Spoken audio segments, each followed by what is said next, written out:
Hi കൂട്ടുകാരെ, പുതിയൊരു വീഡിയോയിലേക്ക് എല്ലാവർക്കും സ്വാഗതം. അങ്ങനെ വിഷ്ണു ആ വീടിൻ്റെ പടിയിറങ്ങുമ്പോൾ സത്യഭാമ നെഞ്ചു തകരുന്ന വാക്കുകൾ പറഞ്ഞ്, സത്യഭാമ ആ വീടിൻ്റെ പടിയിറങ്ങാൻ കാരണം നീ വെച്ച വീടല്ലേ, അതുകൊണ്ട് നീ ഇവിടെ നിൽക്കേ എന്ന് സത്യഭാമ വെളിപ്പെടുത്തട്ടോ. ഇതേസമയം രാഘവൻ, നിന്റെ കഴുത്തിൽ താലി കെട്ടിയവൻ ഞാനാണെങ്കിൽ ഞാനില്ലാതെ നിനക്ക് പോകാൻ കഴിയുമോ?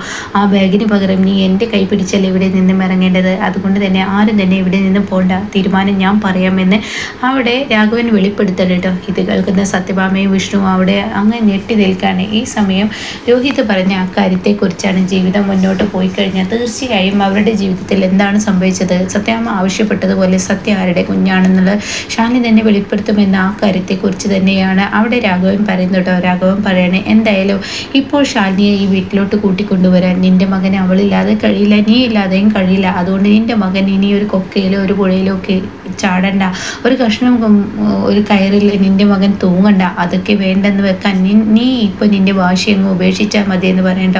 ഇത് കേൾക്കുന്ന സത്യഭാമക്ക് ആ വാക്കുകളൊക്കെ അങ്ങ് കേൾക്കുമ്പോൾ വളരെ പേടി തോന്നണം. അങ്ങനെ സത്യഭാമ പറയുന്നത്, ശരി ശാലിയെ ഞാൻ ഈ വീട്ടിലോട്ട് കൂട്ടിക്കൊണ്ടുവരാൻ ഞാൻ തയ്യാറാണ് എന്ന് സത്യം വെളിപ്പെടുത്തുമ്പോൾ വിഷ്ണുവിന് വിശ്വസിക്കാനാവുന്നില്ല. അങ്ങനെ വിഷ്ണു ചോദിക്കണം, എൻ്റെ അമ്മ എന്നോട് പറയുന്നത് സത്യം തന്നെയാണ്? തീർച്ചയായും ഞാൻ ഈ പറയുന്നത് നിന്റെ ഭാര്യയെ എന്തായാലും ഞാൻ പോയി തന്നെ വിളിച്ചു കൊണ്ടുവരാമെന്ന സത്യം ഇങ്ങനെ സത്യഭാമക്ക് മുന്നിൽ സത്യഭാമ വിഷ്ണുവിന് മുന്നിൽ വെളിപ്പെടുത്താൻ കേട്ടോ. എന്നാൽ ഈ സമയം പപ്പിയാണെങ്കിൽ മൊബൈൽ ചാർജർ എടുക്കാൻ പോയ പപ്പിക്ക് യാതൊരുവിധ സമാധാനമില്ല. തൻ്റെ അച്ഛൻ വിളിക്കാത്തത് കൊണ്ട് തന്നെ അങ്ങനെ വീണ്ടും വീണ്ടും വിളിക്കുമ്പോൾ ഉടൻ തന്നെ പപ്പി ഇപ്പുറത്ത് കിടന്നുറങ്ങുകയായിരുന്നു. അങ്ങനെ പപ്പി ഉറക്കത്തിൽ നിന്ന് പെട്ടെന്ന് എണീക്കുമ്പോൾ അയ്യോ സത്യക്ക് വിളിച്ചില്ലല്ലോ എന്ന് കരുതി പെട്ടെന്ന് ഫോണെടുത്ത് വിളിക്കുന്നു. ആ സമയം സത്യം ഇങ്ങോട്ടേക്ക് വിളിക്കാൻ ശ്രമിച്ചു കൊണ്ടിരിക്കുന്ന ഒരു സമയമായിരിക്കുമ്പോൾ ഷാലിയുടെ ഫോണിൽ നിന്നാണ്. അതിനെക്കുറിച്ച് ഇന്നലെ ഞാൻ പറഞ്ഞിരുന്നല്ലോ.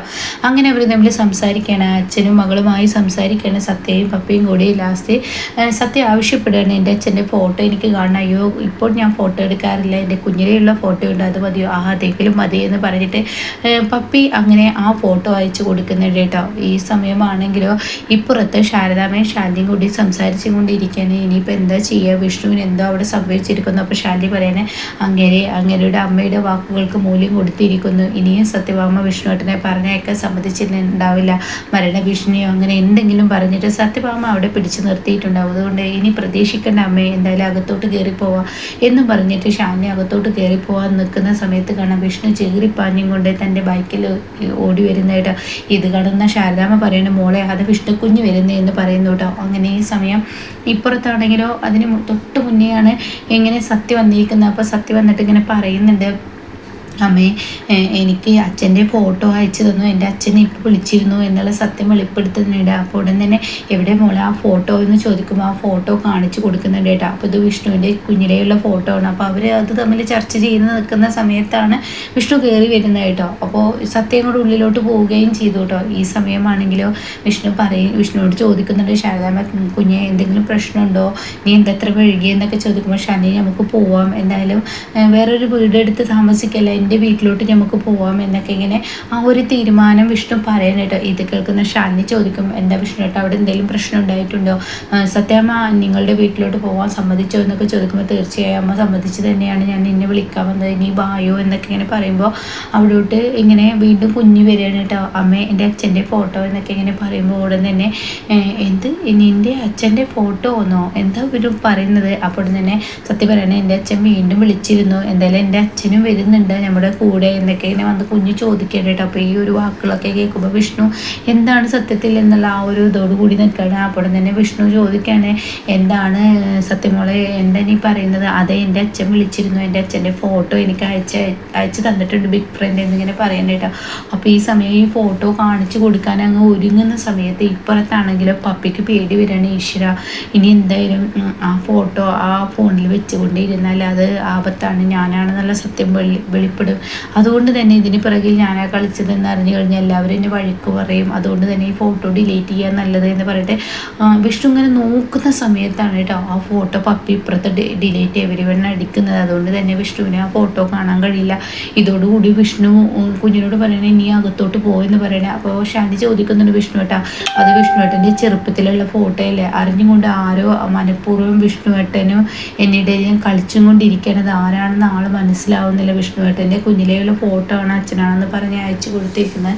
അപ്പോൾ എന്നെയും ഈ പറയുന്ന വിഷ്ണുവേട്ടനെ അറിയുന്ന ആളാണ് എന്നൊക്കെ ഇങ്ങനെ പറയുമ്പോൾ വിഷ്ണു പറയണേ ആ ഫോൺ ഇങ്ങോട്ട് തന്നെ ശാലിനി, ഞാൻ ആ ഫോൺ നമ്പർ ഒന്ന് നോട്ട് ചെയ്യട്ടെ, ആ ആളെ ഞാൻ കണ്ടെത്തിക്കോളാം, എന്തായാലും കണ്ടെത്തി കഴിഞ്ഞല്ല ആ സത്യം എനിക്കറിയണം, ഞാനാണ് അച്ഛൻ എന്നുള്ള സത്യം അയാൾ വെളിപ്പെടുത്തുന്നുണ്ടെങ്കിൽ അയാൾക്ക് എല്ലാ കാര്യങ്ങളും അറിയാലോ, അതുകൊണ്ട് ഞാൻ കണ്ടെത്തിക്കോളാം എന്ന് പറയുമ്പോൾ ശാലിനിക്ക് പെട്ടെന്ന് പേടി വരികയാണ് കേട്ടോ. സുസ്മിതയുടെ കാര്യം, നീ ഇപ്പോൾ സുസ്മിതയാണോ എന്ന് കരുതിയിട്ട് ശാലിനി പെട്ടെന്ന് അങ്ങ് വിഷ്ണുവിൻ്റെ കൈകളിൽ നിന്ന് ഫോൺ വാങ്ങിയിട്ട് പറയണം, വേണ്ട, നിങ്ങൾ നിങ്ങളുടെ അമ്മയ്ക്ക് വേണ്ടി ജീവിച്ച ഒരാളാണ്, അതുകൊണ്ട് തന്നെ ഞാൻ ഒറ്റയ്ക്ക് കണ്ടെത്തി ആളാരാണെന്ന്, എനിക്കും എൻ്റെ മോളുടെയും ജീവിതത്തിൽ കാര്യത്തിൽ നിങ്ങൾ ഇടപെടേണ്ട, നിങ്ങളുടെ അമ്മയെ പേടിച്ചാണല്ലോ നിങ്ങൾ ഇത്രയും നേരം വരാതിരുന്നത്, അതുകൊണ്ട് തന്നെ ഇനി എൻ്റെ കാര്യങ്ങൾ നോക്കാനും എൻ്റെ മോളുടെ കാര്യങ്ങൾ നോക്കാനും എൻ്റെ മകളിലെ ഇപ്പോൾ അച്ഛനായി വന്ന് എങ്ങനെ ഓരോ കാര്യങ്ങൾ ചെയ്യുന്നതും ആരാണെന്ന് എനിക്കറിയണം എന്നിങ്ങനെ പറഞ്ഞിട്ട് ഉടൻ തന്നെ ഷാനി ചോദിക്കുന്നുണ്ട്, ഇനി നിങ്ങളുടെ കളികൾ തന്നെയാണോ, നിങ്ങളുടെ കുഞ്ഞിലെയുള്ള ഫോട്ടോ അയച്ചു കൊടുക്കണമെന്നുണ്ടെങ്കിൽ നിങ്ങളുടെ കളിയാണോ എന്ന് ചോദിക്കുമ്പോൾ ഷാനി, നീ എന്താണോ എന്നോട് ഇങ്ങനെയൊക്കെ പറയുന്നത്, ഒരിക്കലും ഞാൻ നിന്നെ വഞ്ചിക്കുമോ എന്ന് ചോദിക്കുമ്പോൾ മതി എന്നും പറഞ്ഞ് ശാലിനി ഗൗരവത്തോടു കൂടി അവിടെ നിന്ന് പോകുമ്പോൾ അവരുടെ ആ ഒരു അപ്പോഴത്തെയുള്ള ശാലിനി മാറുകയാണ് കേട്ടോ. ശാലിനിക്ക് സംശയം തോന്നിയിരിക്കുകയാണ്, വിഷ്ണു ഇനിയിപ്പോൾ അച്ഛനായി നിന്ന് കുഞ്ഞിനെ ഇങ്ങനെ ഒരുപാട് പ്രതീക്ഷകൾ കൊടുക്കുകയാണോ എന്നുള്ള ആ ഒരു ഇതും ശാലിനിക്കുള്ളിൽ തോന്നിയിരിക്കുകയാണ് കേട്ടോ. അങ്ങനെ വിഷ്ണു അവിടെ നിന്നും ഇറങ്ങിപ്പോവാണ്. ഇതേസമയം മോളെ എന്ന് പറയുമ്പോഴേക്കും ശാരദാമ്മയുടെ കയ്യിൽ നിന്ന് ശാലിനിയും വിട്ടുപോയിരിക്കുന്നു കേട്ടോ. എന്നാൽ ഈ സമയം ഇപ്പുറത്താണെങ്കിലോ സത്യഭാമ ഇങ്ങനെ ശാലിനിയെ വിളിക്കാനുള്ള ആ ഒരു പരിപാടി നടത്തിക്കൊണ്ടിരിക്കുകയാണ്. സത്യഭാമ പറയണേ, ഇനി ഒട്ടും വൈകിക്കരുത്, ഞാൻ തന്നെ പോയി അവളെ വിളിച്ചോളാം എന്നുള്ള തീരുമാനം എടുക്കുകയാണ്. അങ്ങനെ അവരവിടെ നിന്നും സത്യഭാമ അവിടെ നിന്നും ഇറങ്ങുകയാണ് കേട്ടോ. അങ്ങനെ പിന്നീട് ശാലിനി ഇങ്ങനെ ടെൻഷൻ അടിച്ച് നിൽക്കുകയാണ്. ഇതിപ്പോൾ ആരാണ് തൊട്ടരികിൽ കളിക്കുന്നത്, വിഷ്ണുവേട്ടൻ്റെ കുഞ്ഞിൻ്റെ ഉള്ള ഫോട്ടോ ഇനി വിഷ്ണുവേട്ടനാണോ അതോ സുസ്മിതയാണ് എന്നറിയാതെ ശാലിനി ആകെ ആശയക്കുഴപ്പത്തിലാവുന്ന സമയത്താണ് സത്യഭാമ അങ്ങോട്ടേക്ക് കയറി വരുന്നത്. സത്യഭാമയെ കാണുന്ന ശാലിനിക്ക് വിശ്വസിക്കാനാവാതെ ഇങ്ങനെ നിൽക്കുകയാണ്. ഇതേസമയം സത്യഭാമ വന്നോടെ തന്നെ ഞാൻ എന്ന് പറഞ്ഞിട്ട് ഇങ്ങനെ പരുങ്ങുന്നത് കാണുമ്പോൾ സത്യഭാമ ഇരിക്കുക എന്നൊക്കെ പറഞ്ഞിട്ട് ഉടൻ തന്നെ ശരത്തമ്മ സ്വീകരിച്ചും കൊണ്ടിരിക്കുകയാണ് കേട്ടോ. അപ്പോൾ ഈ സമയം ഷാലിനി ആണെങ്കിലോ ഈ ഒരു ടെൻഷനിലും ആണല്ലോ. അപ്പോൾ തന്നെ സത്യമേ എന്താ വന്നതെന്ന് ചോദിക്കുമ്പോൾ ഞാൻ നിന്നെ എൻ്റെ വീട്ടിലോട്ട് കൂട്ടിക്കൊണ്ടുപോകാനാണ് വന്നത്, നാളെ രാവിലെ ഒരു പരിപാടിയുണ്ട്, ആ പരിപാടിയോട് കൂടിയിട്ട് നീ എൻ്റെ വീട്ടിൽ ഇനി താമസിക്കണം, ഞാൻ എത്ര നിന്നെ അകത്താൻ നോക്കിയിട്ടും കാര്യമില്ല, എൻ്റെ മകൻ നിന്നെ പ്രാണനെ പോലെയാണ് കാണുന്നത്, എൻ്റെ മകനെ മറ്റുള്ളവർ വഞ്ചിക്കപ്പെടുകയാണെന്നുള്ളതിൻ്റെ മനസ്സിലാക്കാനുള്ള ബുദ്ധി അവനില്ല എങ്കിൽ ഈ അമ്മ അവൻ്റെ ജീവിതത്തിന് മുന്നിൽ തടസ്സം നിൽക്കുന്നത് ശരിയല്ലല്ലോ, അതുകൊണ്ട് തന്നെ എൻ്റെ മകന് ഇഷ്ടപ്പെട്ട ജീവിതമാണല്ലോ ഈ തിരഞ്ഞെടുത്തിരിക്കുന്നത്, അതുകൊണ്ട് നിന്നെ കൂട്ടാനാണ് ഞാൻ വന്നതെന്ന് പറയട്ടോ. ഇത് കേൾക്കുന്ന ശാരദാമ്മ ചോദിക്കുകയാണ്, എന്താ ഈ പറയുന്നത് സത്യമേ, സത്യം തന്നെയാണ്, എൻ്റെ കുഞ്ഞിനെ നിങ്ങളുടെ വീട്ടിലോട്ട് കൊണ്ടുപോവാണ്, തീർച്ചയായും എൻ്റെ വീട്ടിലോട്ട് ഞാൻ കൊണ്ടുപോവാണ്, എന്തായാലും നാളത്തെ ചടങ്ങോടുകൂടി ആ വീട്ടിൽ ഇനി ശാലിനി വന്ന് താമസിച്ചോട്ടെ എന്നും പറഞ്ഞ് സത്യഭാമ അവിടെ നിന്ന് ഇറങ്ങാണ് കേട്ടോ.